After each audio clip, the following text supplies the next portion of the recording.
For about 1 second after you open your eyes, the dream is still there. You can almost see the room you were standing in, almost hear the thing someone just said to you. Then you reach for it, and it slides away like water through your fingers. A minute later, there is a vague feeling and nothing else. By the time you are out of bed, a whole night of places you walked through and people you spoke to has been wiped down to almost nothing. Add it up across a lifetime, and you spend something close to 6 years asleep and dreaming, and you carry almost none of it into the morning. Your brain pours hours of work into building these worlds every single night, then throws them out before your first coffee. The strange part is that this is not your memory breaking down. Your brain is doing it to you on purpose. There is a system inside your head whose entire job during dream sleep is to make sure the dream does not stick. Once you see how it runs, the forgetting stops looking like a failure and starts looking like the whole point. Look first at how fast a dream disappears, because the speed by itself is a clue. In sleep labs, researchers wake people in the middle of dreaming and ask them to describe it right away. Around 5 minutes after waking, roughly half the dream is already gone. Give it 10 minutes and somewhere near 90% has burned off. Set that against your waking life, where you can still drag up a dull meeting from last Tuesday. The dream you were living inside 90 seconds before your alarm stands almost no chance. You are also losing far more than you ever notice. On an ordinary night, you pass through 4 to 6 separate dreams, and most of them run in stretches you never surface from, so they begin and end without you knowing they happened at all. The one you sometimes catch near dawn is the lone survivor of a far bigger stack you never even glimpsed.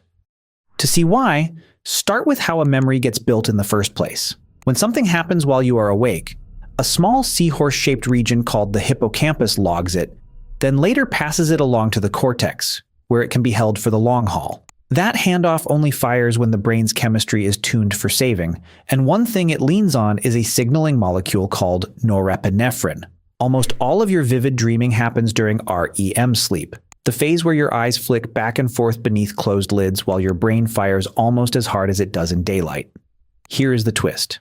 During REM, the tiny cluster of cells that usually pumps norepinephrine across the brain falls almost silent. The one chemical your memory needs to lock an experience in is shut off at the exact moment your richest dreams are running. The dream unfolds in a brain that is chemically in no condition to keep it. The shutdown reaches further than a single missing chemical. Brain scans going back to the 1990s show that during REM, the dorsolateral prefrontal cortex, the planner and fact checker sitting behind your forehead, powers down.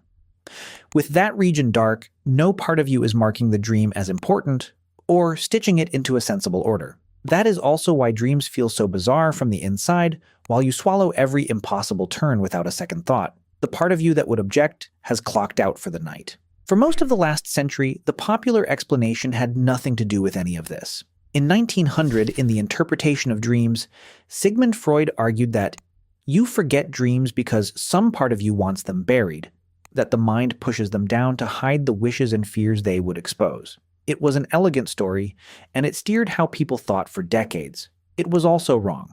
Why you forget has almost nothing to do with what a dream means, and almost everything to do with the machinery that made it. The sharpest proof landed in 2019. A team led by Akihiro Yamanaka at Nagoya University in Japan and Thomas Kilduff at SRY International in California focused on a group of cells deep in the hypothalamus known as MCH neurons. About 53% of them fire specifically during REM sleep, and they send a line straight into the hippocampus, the exact structure in charge of saving memories. When the researchers switched these cells on in mice, the animals forgot what they had just learned. When they switched the same cells off, the mice remembered better than usual. The work appeared in the journal Science, and it pulled forgetting out of the category of accident. You are carrying neurons whose firing during a dream is a signal that tells your memory system to stand down. So losing your dreams is closer to a feature than a fault, and a brain does not evolve a feature like that for no reason. The obvious question is why it would spend hours building something only to erase it by morning. The leading answer is that the night is for housekeeping.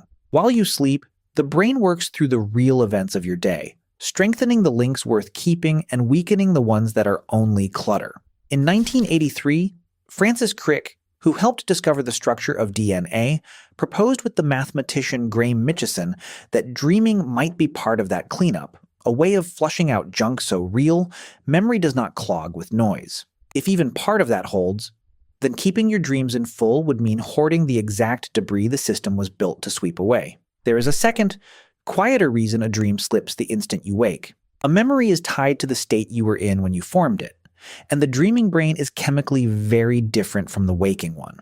The moment you cross back into morning, the cues that would pull the dream back no longer match. It is why a certain sound, or a glance at your pillow, can drag a whole dream back for one bright second and then lose it just as fast. You are reaching for something in a room you can no longer step into. A few people break this pattern, and how they do it gives the trick away. Perrine Ruby and her colleagues at the Lyon Neuroscience Research Center in France compared people who recall several dreams a week with people who almost never do. The strong recallers woke briefly about twice as often through the night, and their brains showed more spontaneous activity in regions tied to attention and to processing the world around them. A short waking, even one you never remember, seems to give a dream just enough of a window to get copied over before the erasing finishes the job. That points straight at the one method that genuinely works. You only have a real shot at keeping a dream if you wake during it or right as it ends. And because REM periods stretch longer toward dawn, the dream you catch is nearly always the last one of the night. Wake up, hold completely still with your eyes shut, and walk back through it once before you move or grab your phone. Do that, and you can sometimes copy it into lasting memory before the system wipes it. Reach for the day too fast, and you get to watch it drain out in real time. It is also why people who keep a dream journal start remembering far more of them. They are training themselves to catch the dream in those first fragile seconds. There is a part of this we tend to get backwards. We treat the forgetting as pure loss. Years of real experience deleted on a nightly loop. Turn it around. Suppose your brain saved every dream with the same weight and detail as something that actually happened. Within months, your past would fill with people who never existed, and places you never went. Each one feeling exactly as true as your real history. You would struggle to tell your lived life from the inventions of a sleeping mind. The erasing is the thing that keeps that line clean. It is quietly guarding the difference between what happened to you and what you only dreamed. Tonight you will fall asleep and step into somewhere with its own people, its own rules, its own logic that you will believe completely while you are inside it. You will spend close to 2 hours of your one life in there, and you will lose almost all of it before breakfast, swept out by cells firing in the dark for exactly that purpose. The version of you that wakes up gets to keep one world. That may be the quiet price of having a single life solid enough to trust as real. So here's my question for you. What is the last dream you can still remember? And how many seconds did it last once you opened your eyes? Tell me in the comments.